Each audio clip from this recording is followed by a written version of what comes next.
सूचना केवल हमारे विचार हैं, वित्तीय सलाह नहीं। निर्णय लेने से पहले खुद शोध करें। किसी भी लाभ या हानि के लिए हम उत्तरदायी नहीं हैं। आज हम देख रहे हैं फाइजर लिमिटेड के 2024-25 Q3 की standalone financial performance. Starting with the sales, पिछले क्वार्टर से सेल्स में -8.5% का डिक्रीज हुआ है, मगर कंपनी ने पिछले साल के मुकाबले मार्जिनल सेल्स डिक्लाइन रिपोर्ट किया, around -0.5%। Expenses -2% quarter on quarter decrease हो गए हैं, जो साल भर के 1% के राइज के साथ अलाइन करता है। एक्सपेंसेस में डिक्रीज अच्छा है, लेकिन सेल्स में डिक्रीज निराशा की बात है। ऑपरेटिंग प्रॉफिट, जो पिछले साल के कंपैरिजन में -4% डाउन हुआ है, quarter on quarter around -23% decrease हुआ है। Operating profit margin OPM annual basis में -1% से डिक्रीज हुआ है और पिछले क्वार्टर के कंपैरिजन में -5% से डिक्रीज हुआ है। एक्सेप्शनल आइटम्स को ऐड करके अदर इनकम पिछले क्वार्टर के कंपैरिजन में -1% गिर गई, बावजूद इसकी ईयरली डिक्लाइन -2.5% हुई है। इंटरेस्ट एक्सपेंसेस पिछले क्वार्टर से -28% डाउन हुआ, लेकिन ईयर ओवर ईयर डिक्रीज -47% हुआ है।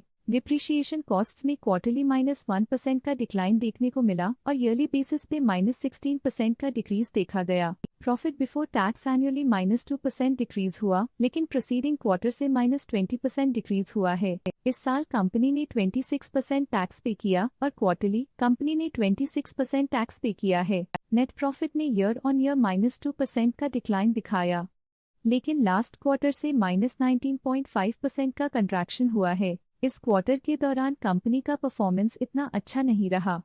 नेगेटिव नेट प्रॉफिट लॉसेस को इंडिकेट करता है। वहीं अगर एनुअल एनालिसिस की बात करें तो साल के दौरान कंपनी का परफॉर्मेंस अच्छा नहीं रहा। नेगेटिव नेट प्रॉफिट का मतलब है कि कंपनी प्रॉफिट के कंपैरिजन में नुकसान उठा रही है। अर्निंग्स पर शेयर EPS में साल भर में 1 का इंक्रीज देखा गया। फाइजर लिमिटेड के फाइनेंशियल स्नैपशॉट को रिव्यू करते हुए कुछ मुख्य ट्रेंड्स सामने आए हैं जो कंपनी की परफॉर्मेंस पर रोशनी डालते हैं।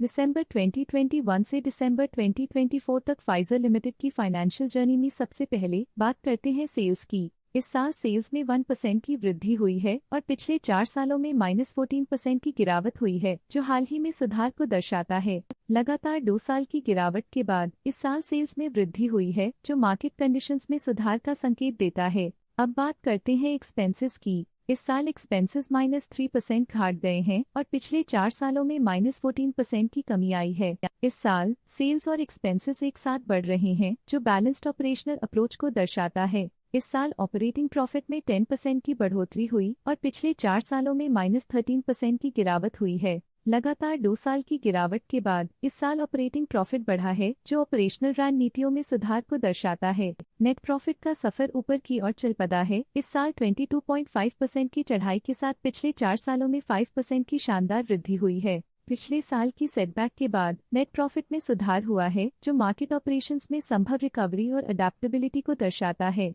EPS के लिए रास्ता कठिन रहा है। इस साल EPS -23.5% डिक्रीज हुआ और पिछले 4 सालों में कुल मिलाकर -35% की गिरावट हुई है। एक इजाफे के बाद पिछले 2 सालों में EPS गिर रहा है, जो कुछ चैलेंजेस को दर्शाता है जिन्हें स्ट्रेटेजिक रिव्यू की जरूरत है। चलिए अब बात करते हैं शेयर होल्डिंग पैटर्न की। फाइजर की शेयर होल्डिंग रिपोर्ट्स कुछ इस प्रकार की हैं, जो दिसंबर 2024 के 31 तक चलता है। ये रिपोर्ट कंपनी के शेयर्स की डिटेल्ड जानकारी देता है, जिसमें promoters, promoter groups, foreign investors, public investors और सरकारी एंटिटीज शामिल हैं। पब्लिक द्वारा हेल्ड शेयर्स का परसेंटेज 16.51% से इंक्रीज होकर 2024 के दिसंबर में 16.54% तक का इंक्रीज से देखा गया। ये चेंजेस स्टेट है कि पब्लिक की इन्वेस्टमेंट कंपनी में क्वार्टर टू क्वार्टर इंक्रीज हुई है। DII डोमेस्टिक इंस्टीट्यूशनल इन्वेस्टर्स ने अपना शेयर होल्डिंग सितंबर 2024 में 16.03% से दिसंबर 2024 में 16.79% तक इंक्रीज किया।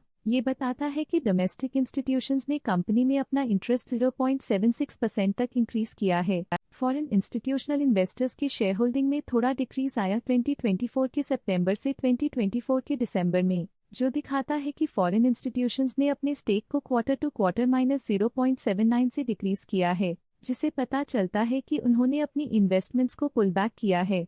ये था कंपनी का करंट शेयर होल्डिंग पैटर्न। आज के लिए फाइनेंशियल सेक्टर में इतना ही। देखने के लिए धन्यवाद। स्टॉक लेटेस्ट न्यूज अपडेट के लिए चैनल को सब्सक्राइब करें और वीडियो को लाइक एंड शेयर करें।